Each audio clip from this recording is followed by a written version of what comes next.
Right, so before we start, the idea for today's video came from the Gaslands TV YouTube channel.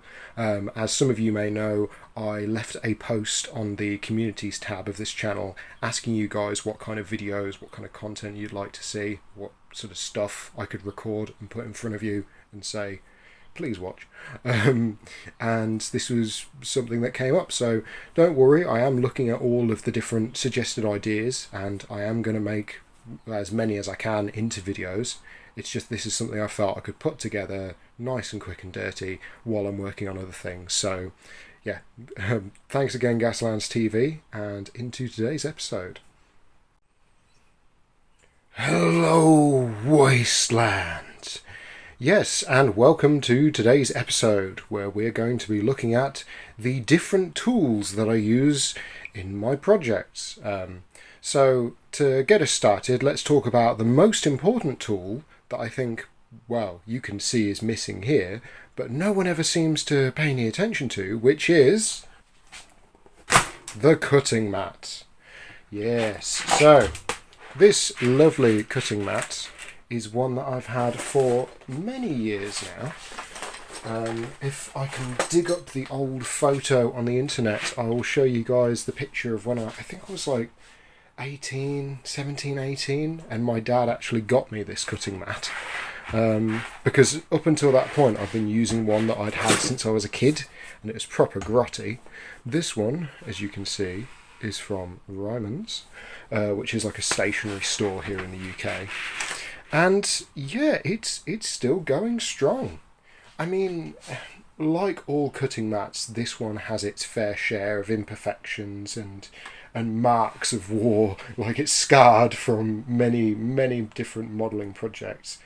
But overall, it is a solid cutting mat. Now, why do I bring this up? Why am I talking about cutting mats when I'm talking about tools? Well, cutting mats are almost never really thought about. Like, at the end of the day, when you're making models, you don't want to do it on like a bare table, because you could like cut the wood or plastic or whatever, and you could mark the surface you're working on.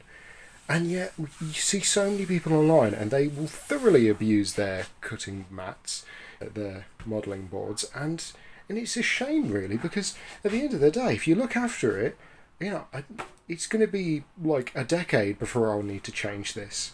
Like, it's got glue marks on it, but that's about it. So why is that? Well, I think a big part of that is when it comes to modelling projects, people will paint a model directly onto their cutting mat. Now, I understand why they do it, because, you know, we see videos online of people like painting their models, and unless it's a perfectly flat background, you go, well, hang about, my cutting mat is a, you know, nice professional looking thing for the most part, I could just paint it on here. But we're, you know, from a young age, we're told just use some scrap paper and just, you know, put that down first before you get your paints out and start doing it. So what I don't get is why you see so many tutorials online now of how to remove paint from my cutting mat. You don't need to if you just look after it. Okay, so with all of the tools I use on this channel, and indeed I think in life in general, it doesn't really matter what the brand is. Like, this is a Ryman's brand cutting mat. It's not anything spectacular. And you'll see that with a lot of the tools I use in my videos, and I show you here today. Like, I just use what I have. I've had people comment before and say like, oh, I love the poor man take on conversions and painting that you do. And it's like, well, I just use what I got, so there you go. You don't need to have the most expensive stuff. I am testament to that. So let's talk about what I consider my, you know, you see all these trendy channels with their everyday carry videos. Well, this is my, you know, if you've got nothing else, you'll need this to make models. A craft knife. Before I had clippers, before I had super glue, before anything, I had a craft knife. Now, I didn't have this one. I didn't have this Stanley knife. I had just a standard, you know, push-up box cutter. I actually got this a few years ago, and it is a wonderful disposable blade craft knife. and I swear by it. It's really good. But really, it's whatever knife you've got. You don't have to have one of these, but you do need a knife. Some people like the fixed blade ones, some people like box cutters, and there's nothing wrong with that. Whatever works for you, but you can't do model making without a craft knife. So if that's the most core integral component, what else do I use? Well, after the craft knife, clippers. Now, people call them different things. People call them pliers or snips or whatever, but we're all ultimately talking about the same thing. It's these. Ends in a little point and it goes snip, snip, snip, and it will do all your cutting needs. Now, these are from a store chain here in the UK called Wilko, and I got them as part of a 3-pack. I've had, I think, 3 or 4 different clippers over the years. I find for some reason the handles come off. Like, the actual mechanism here will be fine, although I did have one pair that broke, but the handles will come off. This is my first time using Wilko ones, so we'll see how they go. But yeah, clippers, can't recommend them enough. After you have a craft knife, get clippers. What is the ultimate third tool that I carry with me everywhere? Or consumable stuff like super glue? Well, that would be a file. Yes, so a file. So in this case, a needle nose, or at least I call it a needle nose file. I don't actually know what the technical name for it is, but it is a little metal hobby modelling file, and it's absolutely rock solid. Now, I use that for cleaning up flash and removing mould lines from miniatures, and straightening uneven edges and scoring damage into my cars, as you guys have seen many a time. So yeah, I don't know where it's from, I don't know what the brand is, but to be honest, it doesn't matter. And with all of this stuff, it is interchangeable. As I've said, I've had different clippers over the years. I've had different, like pliers and things like that over the years. If I can't find my exact perfect file, I'll use whatever I've got lying around. In this case, this other metal file that I've got. So it really doesn't matter the specifics of what you have. You could buy the overpriced Games Workshop like master crafted tools, or you could just use whatever you've got, like I do. But let's move on from that. Let's talk about the other tools. Now, one of the tools I learned to love very early on, even as a child, was a vice, of all things.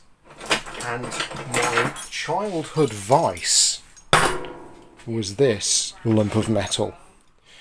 Now, it does the job. It clamps things in place, which is all you really need it to do. But for the longest time, I couldn't find it. I lost it. So there was a period of time, and some of you long-term viewers may actually remember, I couldn't for the life of me do some of my projects because I didn't have anything proper to actually hold the bits in place. And I can't stress enough, when you're doing a project, sometimes you do need to hold things down. So having a vice, and it can be a cheap one or it can be something a bit more expensive. I mean, these are only cheap, from like eBay and Amazon. But I can't stress enough, getting something that will grip the whatever you're working in place and allow you to really attack it. So I got this rather lovely and rather well-loved now Laser 501 metal saw, grunty grunt, and that did the job at the time for hacking a car in half.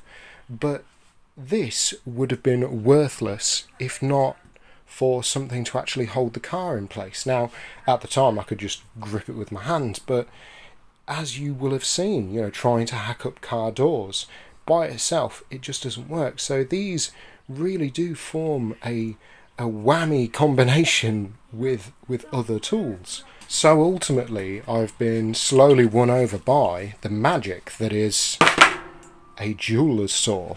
Now, when I first got this, and when I first started looking into jeweler saws, I thought it was a meme. I thought it was just a joke, because the blades are so thin and small. I mean, how could that possibly saw through a toy car, which in some cases can be big and chunky and heavy duty, and how can this possibly do better than my metal saw, right? Well, in conjunction with a vice, because try to hold a car down and saw, you know what I'm saying. Well, it turns out I was not just wrong, but I was dead wrong. Jeweler saws are fantastic. Now, you don't have to get an expensive one. This was a dirt cheap one off of eBay. As you'll notice, everything is dirt cheap. But whenever you buy a jeweler saw, you'll also get a load of saw blades. And you go, oh, that's a lot of saw blades. Why do I get so many? Well, these thin little blades will snap off, sadly. There's not much you can do about that. You know, I mean, okay, yes, you can use oils and things to stop it from heating up so much. But, you know, being a simple manly man, I like to just, you know, saw until it snaps and then replace it. But you do get so many, and they are dirt cheap as well, which is really good. And yeah, I've got a video where I'm just going to talk about jeweler saws, because they are insanely good for model making, but honestly, you don't think about it when you're first starting out, because you're like, oh, I'll never need that. When the reality is, this jeweler saw is as key to some of my builds now as this craft knife. So yes, there will be a video coming out where I talk about jeweler saws. Then the hot glue gun. I mean, can you really call yourself a craft channel unless you have a hot glue gun?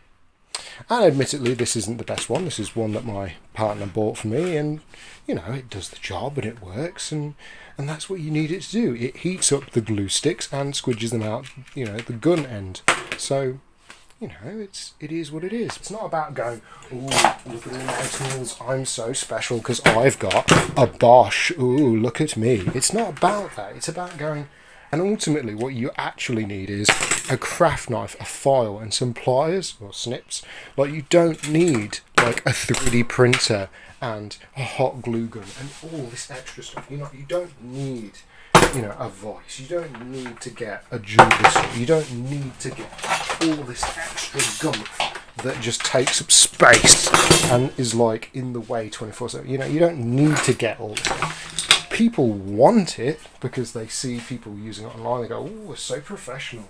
I mean, you don't need any of this stuff. It just looks good, but people can't help themselves. They go, oh, well, I've got to have it. I've got to have all the accessories. Oh, it's so expensive. It must be good. Like, you know, it's not necessary, but people can't resist. I've seen all these crafting videos and all these experts online, and they're always using this really expensive stuff. Joking aside, scissors are actually really useful. If you didn't know that these things could be useful in life. I use them for cutting the little windscreens, the little mesh bits next to impossible. And with snippers it's really hard, but with scissors you can just cut it and it's done instantly. So, you know, there's something to be said about simplicity, which ultimately in life is key. So yeah, I do like simple tools and cheap tools and tools that just do the job and don't mess around. And anyway, thank you all for watching today's episode. If you've enjoyed it, why not leave a like? All the usual rubbish, sponsors, 10% off, JH Miniatures, blah blah blah. Convincingly, of course, blah blah blah.